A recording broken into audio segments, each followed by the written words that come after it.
नाशिक जिल्हा नाशिक जिल्हा नाशिक जिल्हा नाशिक जिल्हा नाशिक जिल्हा नाशिक जिल्हा नाशिक जिल्हा नाशिक जिल्हा नाशिक जिल्हा कायद्याचा बालेकिल्ला कायद्याचा बालेकिल्ला 27 जानेवारी रोजी बळजबरीनं फिर्यादीच्या घरात घुसून मुलाला जीवे ठार मारण्याची धमकी दिली. तसंच धारदार हत्यारानं घरातील महिलेवर वार करत तिला जीवे ठार मारण्याचा प्रयत्न केलाय. तसंच शेजारील नागरिकांच्या वाहनांचं नुकसान करून दहशत निर्माण करण्याचा प्रयत्न कुंदन परदेशी, कुणाल एखंडे आणि त्याच्या 20 ते 25 साथीदारांनी केलाय.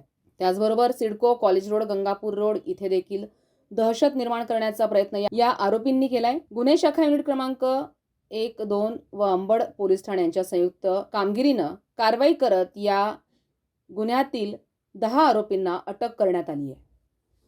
नाशिक शहर पोलीस आयुक्त संदीप कर्णिक यांच्या आदेशाने ही कारवाई करण्यात आली आहे. पोलीस उपायुक्त गुन्हे विभागाचे किरण कुमार चव्हाण, सहाय्यक पोलीस आयुक्त संदीप मिटके, वरिष्ठ पोलीस निरीक्षक डॉक्टर आंचल मुदगल यांच्या मार्गदर्शनाखाली गुन्हे शाखेचे विशाल देवरे, विलास चारोस्कर, मनोहर शिंदे, चंद्रकांत गवळी यांच्यासह क्राईम ब्रांच युनिट 1, 2 आणि अंबड पोलीस ठाण्याच्या कर्मचाऱ्यांनी संयुक्तरित्या ही कामगिरी पार पाडून आरोपींना अटक केली आहे. नाशिक शहरामध्ये दहशत निर्माण करणाऱ्या गुंडांना पुन्हा अटक करत नाशिक जिल्हा कायद्याचा बालेकिल्ल्याचा धाक पोलिसांनी दाखवून दिलाय आणि त्यांची धिंड काढायला सुरुवात केली आहे. संविधान न्यूजसाठी अनिल केदारे, नाशिक. 27 तारखेला अंबड परिसरामध्ये, गंगापूर परिसरामध्ये तसेच मसरूळ येथे देखील काही गुन्हेगारांनी दहशत करण्याचा प्रयत्न केला. यातील मुख्य गुन्हेगार आहेत कुंदन परदेशी. याने सुरुवातीला मसरूळ येथून एका व्यक्तीकडून बळजबरी त्याची एक गाडी ताब्यामध्ये घेतली. त्या गाडीमध्ये त्याचे साथीदार भरले. त्यानंतर त्याने त्याच्या साथीदारासह तो अंबडच्या हद्दीमध्ये सिडको गेला. त्याने तिथे पण दहशत केली, तिथे गाड्यांची तोडफोड केली आणि काही व्यक्तींवर जीवघेणा हल्ला केला. त्यानंतर तो गंगापूर परिसरामध्ये आला, कॉलेज रोडच्या परिसरामध्ये. तिथे पण त्यानं एका चहा व्यावसायिकावर हल्ला करण्याचा प्रयत्न केला.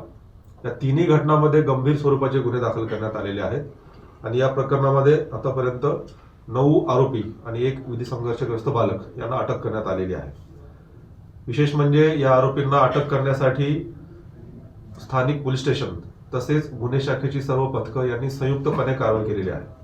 गुन्हे शाखेचं युनिट 1चं पथक, गुन्हे शाखेचं युनिट 2चं पथक, गुन्हे शाखा अंबड पथक, याशिवाय मसरूळ पोलीस ठाणे, गंगापूर पोलीस ठाणे आणि अंबड पोलीस ठाणे या सर्वांनी संयुक्त कारवाई केलेली आहे आणि या सर्व आरोपींना MP मध्ये पळून जात असताना अटक करण्यात आलेली आहे. या सर्व आरोपींवर गंभीर गुन्हे दाखल करण्यात आलेले आहे आणि यामध्ये मोका देखील लावण्याची कारवाई सुरू आहे आणि यापुढे देखील जर कोणत्याही गुन्हेगारांनी शहराची शांतता बिघडवण्याचा प्रयत्न केला तर त्यांच्यावर अशीच कठोर कारवाई केली जाईल आणि त्यांना कुठलाही दिलासा दिला जाणार नाही. हाच होता परिसरामध्ये दहशत पसरवणे आणि आपलं वर्चस्व निर्माण करणे असा यांचा उद्देश होता आणि त्या उद्देशातून यांनी हे कृत्य केल्याचं लक्षात आलेलं आहे. यांची पार्श्वभूमी काय? हे जे आरोपी आहेत यांचं गुन्हेगारी रेकॉर्ड आहे. यांच्यावर याप्रमाणेच पूर्वी देखील गंभीर प्रकारचे गुन्हे दाखल आहेत आणि पूर्वी देखील त्यांच्यावरती कारवाई झालेली आहे. हे रेकॉर्डवरचे गुन्हेगार आहेत आणि पुढील हे बराच काळ जेलमध्ये राहतील आणि त्यांना शिक्षा होईल या प्रकारे यांच्यावर गुन्हे दाखल केले आहेत आणि तशी कारवाई देखील सुरू आहे. एक महिला पण आहे त्यांच्यासोबत, एक महिला पण असल्याचं माहिती मिळते. त्याविषयी तपास सुरू आहे. तर हे तिन्ही पोलीस स्टेशनच्या हद्दीत परदेशी टोळीनेच धुमाकूळ घातला होता का अजून कोणी होते दुसरे? हेच व्यक्ती आहेत. यांनी या तिन्ही हद्दीमध्ये जाऊन हे कृत्य केलेलं आहे.